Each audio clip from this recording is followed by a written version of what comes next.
Agora a gente fala sobre política internacional. Os governos dos Estados Unidos, da Argentina e de outros 9 países rejeitaram, numa nota conjunta, a validação da vitória de Maduro pela Justiça Eleitoral da Venezuela. O Brasil não assinou o documento e nem se manifestou sobre a decisão da Corte Suprema, controlada pelo chavismo. Organismos internacionais e líderes latinos já reiteraram que a eleição venezuelana foi uma fraude e que o tribunal apenas consolidou resultados sem amparo em dados confiáveis.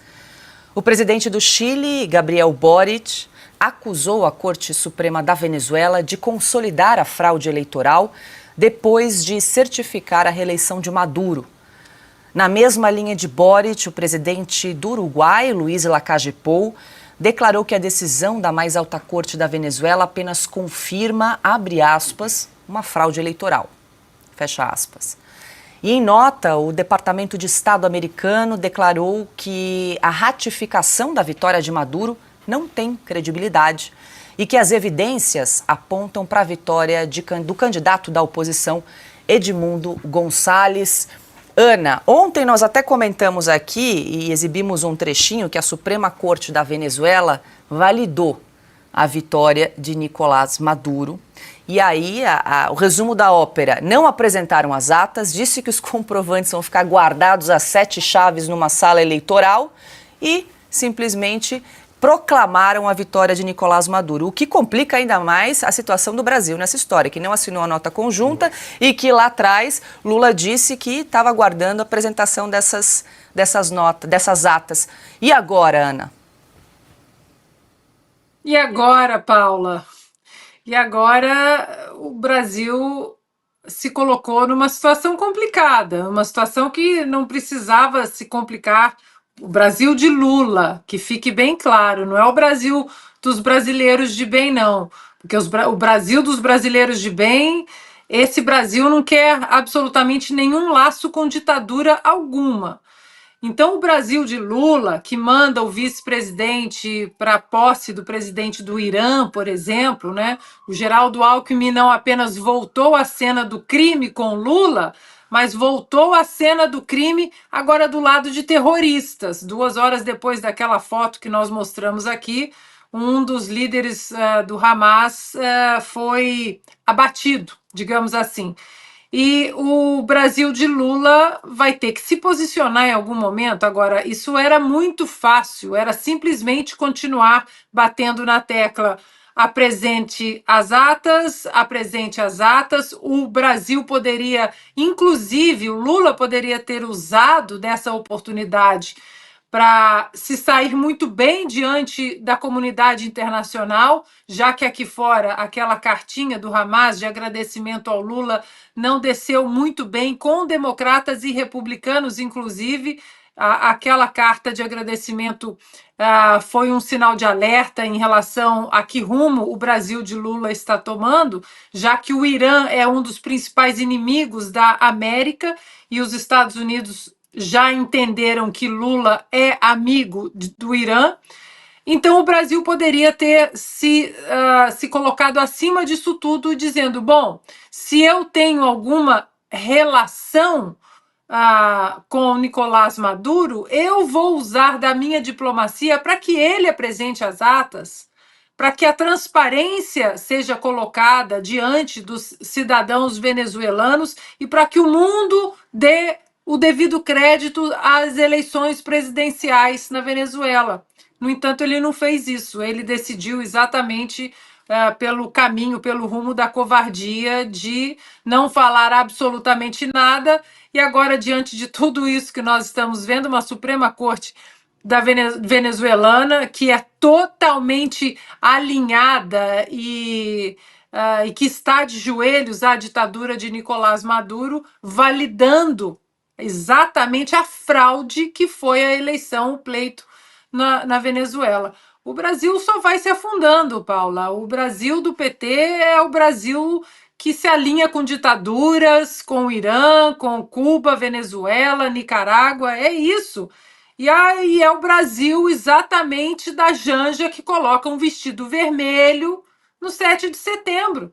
Eles não conseguem esconder absolutamente mais nada. A linha ideológica do Brasil de Lula é essa. Alexandre, temos aí a seguinte situação aí na Venezuela, o Supremo da Venezuela validando a fraude nas eleições. Trouxemos então a informação dessa nota conjunta. Deixa eu até trazer os governos, os países que assinaram essa nota, acho importante. Argentina, Costa Rica, Chile, Equador, Estados Unidos, Guatemala, Panamá, Paraguai, Peru, República Dominicana e Uruguai. Então a gente inclusive exibe aqui na tela, assinaram essa nota conjunta rejeitando essa validação da vitória de Nicolás Maduro. E aí tem duas questões, né, Alexandre? A posição do Brasil em relação à validação dessa fraude das eleições e também o que vai fazer a oposição agora, diante do fato de que a Suprema Corte da Venezuela validou, decidiu que não vai mostrar as atas, vai guardar aí as 7 chaves, os comprovantes das eleições. O que resta à oposição nesse momento, Alexandre? Bom, a gente viu aí primeiro as cores dos países democráticos do continente, né? E não vimos o verde, amarelo, azul e branco do Brasil.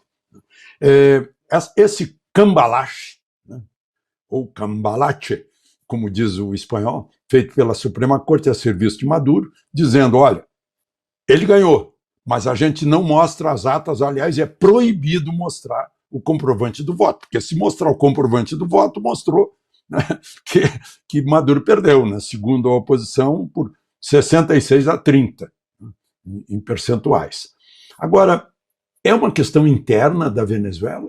Não, não é. É uma questão interna do Brasil também, na medida em que Lula foi o marqueteiro internacional de Maduro.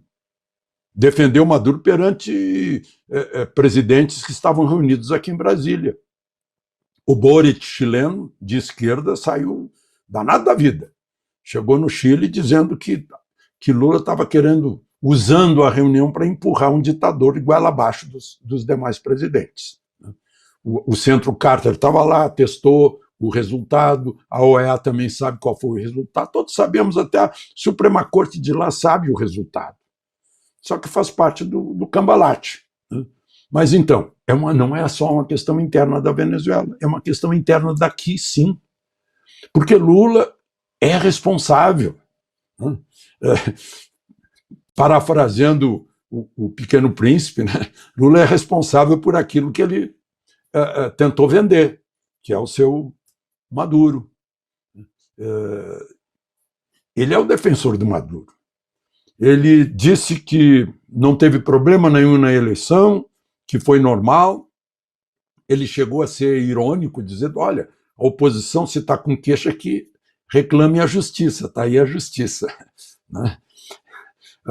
E a oposição de lá está sendo acusada de contar voto, coisa que seria exclusividade do tal Conselho Nacional Eleitoral. Então, a consolidação da ditadura venezuelana, o silêncio, a omissão brasileira e a responsabilidade, né, cumplicidade do governo brasileiro. E eu não fico só no Lula, não. Itamaraty está acompanhando isso é a política externa brasileira. Disse umas palavrinhas tentando amainar, né? Não é exatamente, deixou de falar de democracia relativa para dizer que era um regime desagradável. Meu Deus, tapeou todo mundo, tapeou não, ninguém caiu nessa, né? Mas inventou uma eleição, perdeu feio a eleição e agora se impõe, tal como o Ortega faz na Nicarágua. Como a Ana lembrou, né, são os amigos do atual governo brasileiro, ditadores, por coincidência, ditadores.